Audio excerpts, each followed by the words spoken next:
Hey everybody, welcome to episode 3 of Preventative Maintenance. I've got a special guest on today. I've had the pleasure of meeting in person and following his career up until recently because he's got a fight coming up. So with no further ado, let's bring on Matt "SteamRolla" Frevola. Yo, What's going on, brother? what up, machine? Oh, hanging out like we were just talking about a minute ago before we started this. The NFL Sunday is usually where I hope most people don't smash their TVs and freak out at whatever party they're at. So we both got dubs today, so it was a good way to transition over to this. Yes, we did. Jets got a big win. The Bengals got a big win, so we're in a good mood. I will take it. So start off with you've got a fight coming up. I forget the date exactly. If you could remind us, that would be great. November 11th.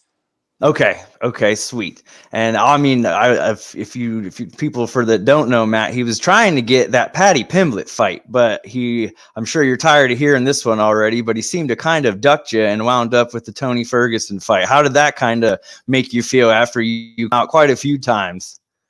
Yeah, I've been calling him out for a while now, and the UFC was coming to Madison Square Garden November 11th for a big pay per view, and I was always training for that, and I was hoping that I would be able to beat up Patty on that card, but the UFC came with me with another opponent, and I looked up this opponent. I'm fighting Benoit Saint Denis. He's a real tough guy from France, and I like the matchup. And I'm ready to put on for the New York people. Hell yeah, that's what I'm talking about. So, relating the preventative maintenance style, what typically do you do to keep yourself going through the training camp, especially for this fight coming up? Because I would assume, been training because you knew the fight was coming up. You wanted to land in Madison Square Garden, so you got that squared away. How do you really, if you're fighting off injuries in the past, we can talk about that stuff. But how do you keep yourself healthy and going through this stuff? Because it's a rough sport, and you're out there having to really sacrifice, if not every day, 2 times a day, if not more. Yeah, man, this is rough stuff. With the jujitsu, with the sparring, with the cage wrestling, with the Muay Thai, with everything. And I would say the things that keep me healthy are my number one thing is I lift weights, man. I lift, but I lift the right way. I got great strength and conditioning, and they've gotten me through so many injuries with lifting the right way and keeping me strong. So I would say lifting is my number one thing to stay healthy. And then after that, I swim. I love swimming. Like I probably swim 3 days a week, and like there's nothing better than coming out of the pool and I just feel my lats like going out, and like it feels so good on my shoulders. It's low impact. And then the third thing that I do is I do hot yoga, which is actually very challenging. Like doing that hot yoga in that room just builds my flexibility, builds my balance, builds my stability, and my focus too. You gotta stay focused in that room with these poses, and like it's definitely a lot harder than you think. Yeah, I'd say too that the heat's a factor in that, especially because like you said, you're really trying to focus on what you're doing, and for like the people always say, if you can't take the heat, get out the kitchen. So you're in there nuking yourself and really physically and mentally driving to get the demand to be able to succeed. And when the pressure's there and it's on, it's nothing out of the ordinary for you, right? Yeah, definitely, man. And I sweat so much, man. Like I'm just pouring sweat out. I got like a puddle around me every class. And then after I do that hot yoga, I usually do it on my rest days. And like the next day, I feel amazing. Just every joint in my body feels amazing.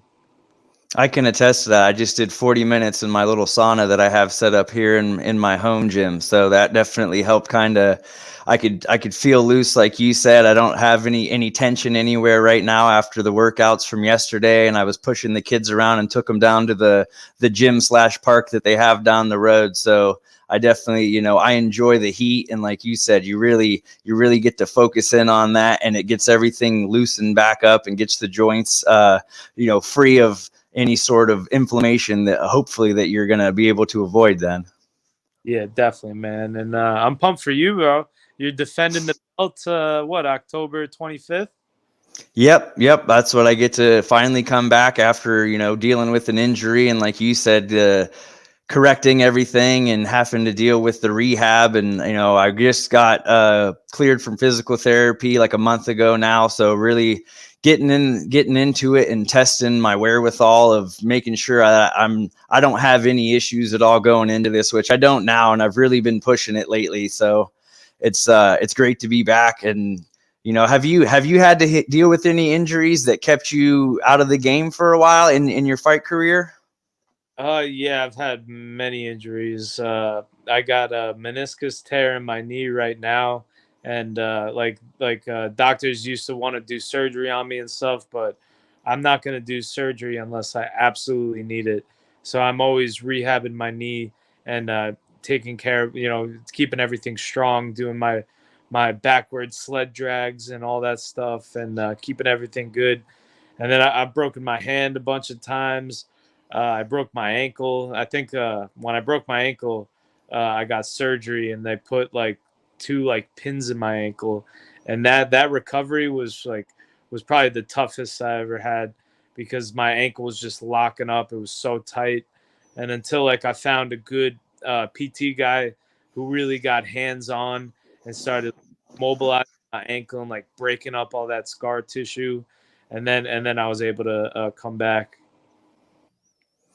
Good. So let me ask you then, switching over a little bit since that's mostly the physical, what's the mentality for like when, for you when you have to carry through those times of knowing that you're injured, and like a lot of athletes, you can't go out and probably push yourself like you normally would like to. You have to kind of reel it in and focus on that one injury or that particular area to get it good to go.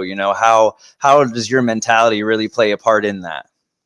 Yeah, I just have to train around whatever injuries I have. There's always something that I can be doing. Whether it's swimming or lifting or I'm always training around. If I have a something really hurts, I got to be smart about it.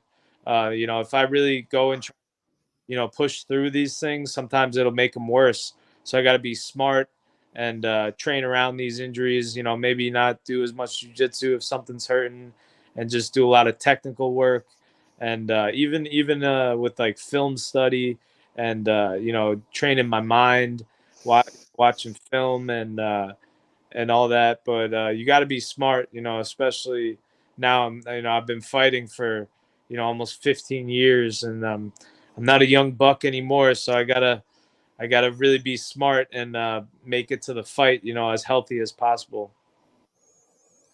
Absolutely, and that's what I would contribute. Your military past, as I know the guy you're going up against. You said he's a veteran also from France, if I'm not mistaken, in the post I saw the other day. Yeah, he is. So that's definitely, two mentalities that come in with a very, not that it's a typical mindset for people to understand, but you both have a similar background then outside of combat sports of going in, knowing you're going in the trenches, knowing you're going in there and you're going to lay it all on the line. So again, the mentality of that carries over. Would you say that helps you at least? Oh, 100%, man. The warrior ethos that got instilled in me. I carry that with my whole life. The discipline, the selfless service, the respect. And that I'm honestly pumped to be fighting. Another military vet. From France, and both of the way he fights too. This dude's a tough guy. He's a warrior. He comes forward, he throws, he goes for it, and I'm the same way. That's why I wanted that Patty fight, but Patty ended up being a bitch, and I'm glad. Like I'm glad that I got a real warrior I could share the octagon with. Absolutely. Say the same for myself, really going up there against someone like you said, that the as much as you want to kill each other and take each other out is the mentality, you also have that level of respect because like I said before, what you're willing to lay down and go out there and do to not just put on the show for the people, but show what you've got and what you're made of. Yeah, exactly, man. And the better the opponent, the better it brings out of me. And the higher the stakes, the higher, the better the guy, the best that brings out of me. You need a worthy opponent to really push yourself to the level that you don't even think you could get. So it's great. Yeah, like I've also heard you say, being in that dog fight, you're not going to be the dog to lose that fight. And I can, again, very much attest to that because the guy I have to go against in the future, his nickname is El Perro. So that's, something along the lines of him being the dog. And that's, really, like you said, you know what you're going to go in there and do. You don't have it in your mind for 1 second that you're going to go in there and not and have an issue, or that you're not that you're not afraid, because I know a lot of people try to say that, and that's not so much it. But really, like you said, reaching up to that higher level because of the standard that your opponent brings out in you, and really, because for you, I don't know, what does he is he ranked above you? I haven't looked into that. No, he's I want to say he's like 17 or 18. Okay, so top 20. Yeah, yeah, but he's on a four-fight winning streak with like two submissions, two knockouts. He's got a lot of hype right now, and that's all that stuff just excites me. Absolutely, because it shows he's well rounded. Then it's not just five subs in a row or five KOs where you could kind of lean towards one or the other of taking it to the ground or keeping it on the feet. It's that's definitely, I would say, exciting from my point of view of like you said, you don't know what you're going to get when you go in there. He could come out and try and Jorge Masvidal flying knee off the rip, or he could instantly Eminari roll and go straight for your leg. So it's definitely going to be, a show that I've been excited watching, watching you get ready for. And now that we've got to talk about it, I'd say it's definitely more exciting than the Patty Pimblett fight. Oh yeah, 100%. Yeah, I love that's what I love about mixed martial arts is all the different aspects of fighting. And even in myself, my last three fights, I've had first round knockouts, and now everyone's just like, oh, he's just a heavy handed brawler, gonna try to knock everybody out. But I don't forget what got me to this stance. What got me here was my wrestling and my jujitsu, and I love wrestling, jujitsu, grappling. I love knocking people out too. Don't get me wrong, but I love the way that I put everything together, and I think that this opponent is gonna let me show the world all the different aspects of my fight game. Now, would you say, again, reaching more towards the mentality of it, the fact that you are coming off those three big knockouts and you're having to hear the noise of everyone, people chirping from home in their mom's basement or wherever else they're posted up at, saying that now you're just heavy handed and you're going to go in there thinking you're going to knock everybody out. Do you have any sort of problem blocking that noise out and really pushing it to the side, or does it ever kind of get under your skin, and can you use that in a positive motivation light, or are you able to just shut it out and tell them to piss off? Yeah, man, none of that bothers me anymore. People are always going to chirp. People are always going to have an opinion, uh, but they're not the ones in there doing it. And I was an underdog in my last three fights, and I came out with the win, and they made me a pretty heavy underdog in this fight too, which I love. I've been an underdog my entire life. And even if I wasn't technically the underdog, I've always got an underdog mentality, and I just love proving people wrong and making new fans out of it. Absolutely. That's awesome. Cause I myself can attest to that. I've been the underdog in a multitude of ways, especially life in general. I wasn't supposed to go too far from where I started as a young punk kid. So to where I'm at now. And like you said, to keep kind of, you don't have to say anything, because what you actually go out and do is enough to put out there and put directly in all of their faces to show, you can count me out. You can say what you want about me. You're going to go out there and do exactly what it is you're capable of doing. And really, like you said, push past those levels you may or may not have known you were able to get to. And, again, put on the show in an underdog way, with that underdog mentality, no matter what the stats are, or in my case, the coin toss, whatever the thing is that is really there, that gives the people the number to, bet on you or bet against you. That kind of stuff really never matters to me. And I can pretty much say from what you're saying here, it doesn't matter to you either. Exactly, man. Let them doubt us. Let them doubt us. We'll keep proving them wrong.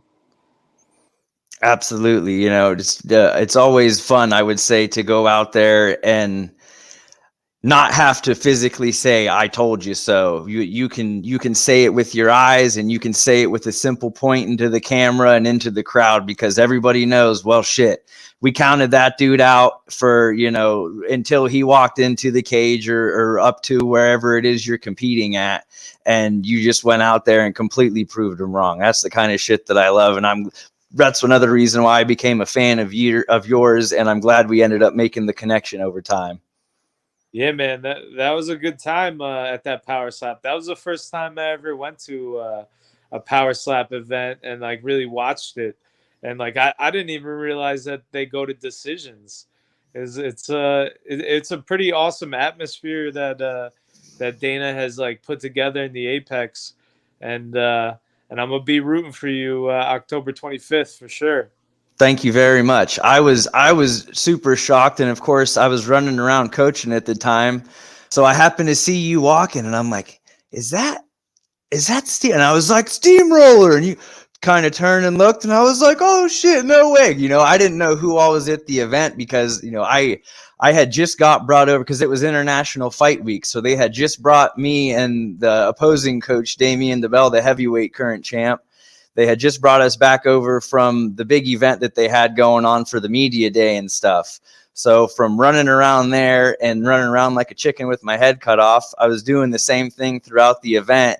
And luckily, by the time that you were crossing the path I was walking through, in the dark and all the smoke that they have in there, I was able to, yell out and get the chance to talk to you, because, like I said, I've been a fan and watched your career for some time now, and it's just cool to meet the people. You see these people on TV and at the fights, and you think, oh wow, they're on the big screen, and a lot of people forget, and I forget too, that when I meet people that are, they're shocked or surprised to see me, we're regular people, but we're doing extraordinary things and going out there and, again, proving the world wrong if they doubted us, and putting on the show that they wanted when they have our backs. Yeah, man, I feel the same way. Like even I was out there at International Fight Week, and like I might maybe a UFC fighter doing this, but I'm also like a fan of the sport. I'm still running over there. Like seeing like Dan Severn at the slap fights too. I was like chilling with him, like legend. Like I go up to all the fighters, and I'm always talking with them, saying that I love watching them fight. And then even us, we're all, for the most part, martial artists at the end of the day. So everybody's pretty cool, and we all can relate to each other. Yeah, absolutely. Because I know Don Fry was there also. So in the Oh, midst yeah. of me coaching, I got to go shake his hand.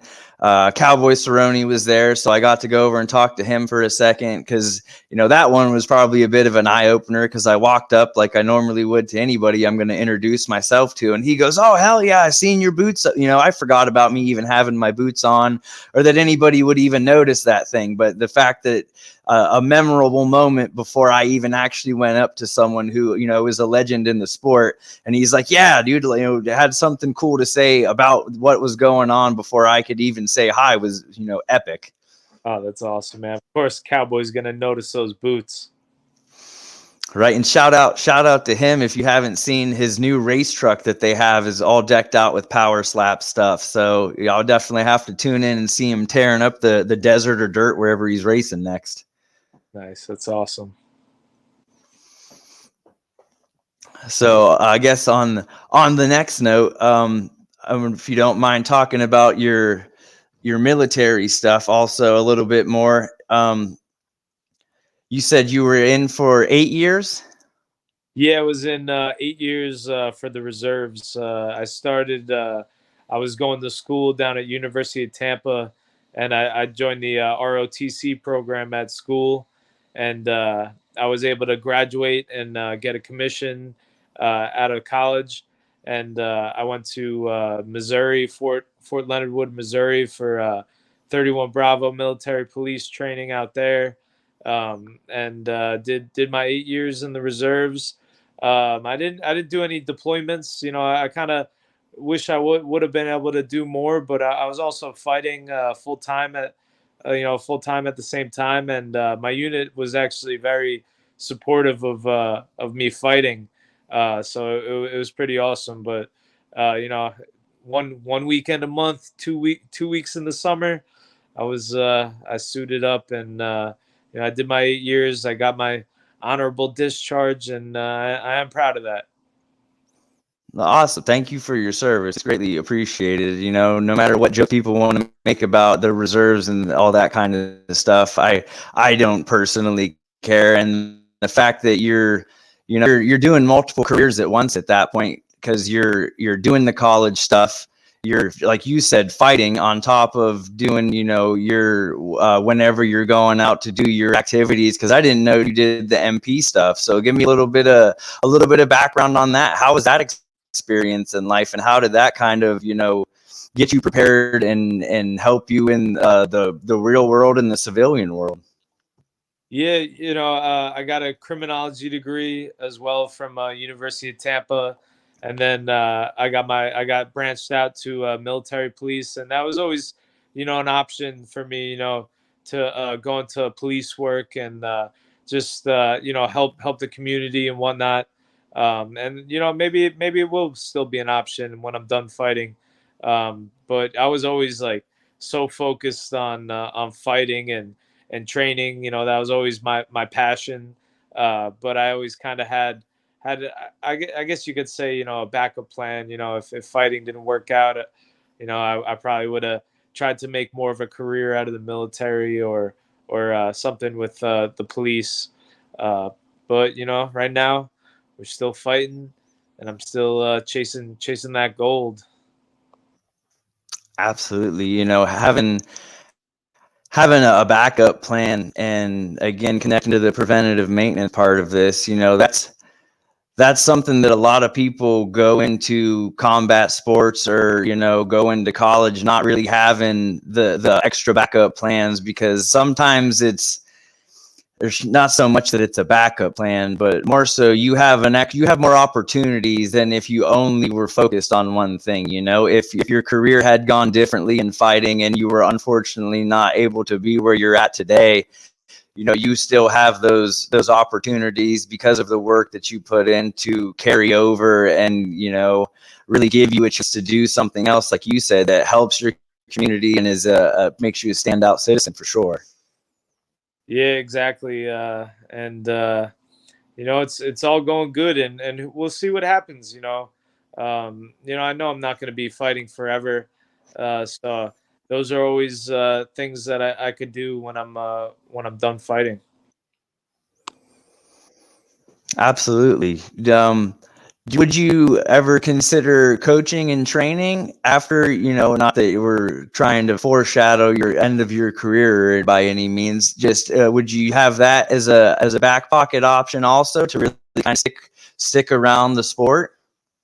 Yeah, oh, definitely, man. I'll always be in the sport, and even now, I'm still always coaching amateurs and helping out my team, and running class here or there, and that's what it's all about. You learn a skill, and then you hand it over to the next generation, and we've got so many like young up and coming fighters at our gym, and I'm always helping them out. I corner them every chance I get, and that's what it's all about.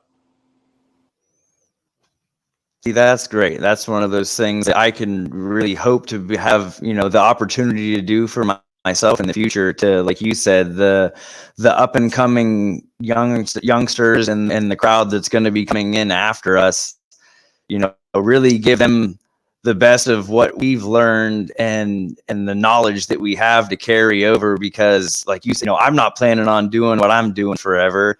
And I can only, like you said, you can only compete in the combat world for so long at the highest level.